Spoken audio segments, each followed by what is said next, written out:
హకల్యా కుమారుడైన నెహెమ్యా యొక్క చర్యలు. 25వ సంవత్సరంలో కిస్లేవు మాసమున నేను షూషను కోటలో ఉండగా నా సహోదరులలో హానానీయుడు ఒకడు యూదులలో కొందరును వచ్చిరి. చెరపట్టబడిన శేషంలో తప్పించుకున్న యూదులను గూర్చియు యెరూషలేమును గూర్చియు నేను వారిని అడుగగా వారు చెరపట్టబడిన వారిలో శేషించిన వారు ఆ దేశంలో బహుగా శ్రమను నిందను పొందుచున్నారు. మరియు యెరూషలేము యొక్క ప్రాకారము పడద్రోయబడినది, దాని గుమ్మములను అగ్ని చేత కాల్చబడినదని నాతో చెప్పింది.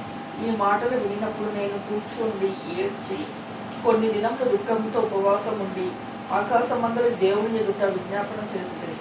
ఎట్లనగా, ఆకాశమందున్న దేవా యెహోవా, భయంకరుడనైన గొప్ప దేవా, నిన్ను ప్రేమించి నీ ఆజ్ఞలను అనుసరించి నడుచువారిని కటాక్షించి వారితో నిబంధనను స్థిరపరచువాడా, నీ చెవి యొగ్గి నీ నేత్రములు తెరిచి నీ సన్నిధిని దీవారాత్రములు నీ దాసుడైన ఇశ్రాయేలు పక్షమున నేను చేయు ప్రార్థన అంగీకరించుము. నీకు విరోధముగా పాపము చేసిన ఇశ్రాయేలు కుమారుల దోషమును నేను ఒప్పుకొనుచున్నాను. నేనును నా తండ్రి ఇంటివారును పాపము చేసి ఉన్నాము. నీ ఎదుట బహు అసహ్యముగా ప్రవర్తించుకుని నీ సేవకుడైన మోషే చేత నీవు నిర్ణయించిన ఆజ్ఞలనైనను కట్టడనైనను నిధులనైనను మేము గైకొనకపోతిమి. నీ సేవకుడైన మోషేతో నీవు సెలవిచ్చిన మాటను జ్ఞాపకము తెచ్చుకునుము.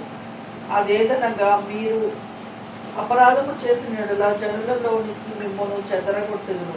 అయితే మీరు నా వైపు తిరిగి నా ఆజ్ఞలను అనుసరించి నడిచిన యెడల భూదిగంతముల వరకు మీరు తోలివేయబడినను అక్కడ నుండి సహా మిమ్మును కూర్చి నా నామం ఉంచుటను నేను ఏర్పరచుకుని స్థలమునకు మిమ్మును రప్పించదనని నీవు సెలవిచ్చితివి కదా.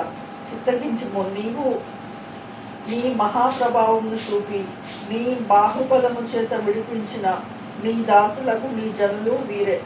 యెహోవా చెవియొగ్గి నీ దాసుడునైన నా మొరను నీ నామమును భయభక్తులతో ఘనపరచుట యందు ఆనందించుచు నీ దాసుల మొరను ఆలకించి ఈ దినమందు నీ దాసుని ఆలోచన సఫలపరిచి ఈ మనుషులు నా యందు దయచూపునట్లు అనుగ్రహించమని నేను బతిమాలుకొనుచున్నాము అని ప్రార్థించితిని.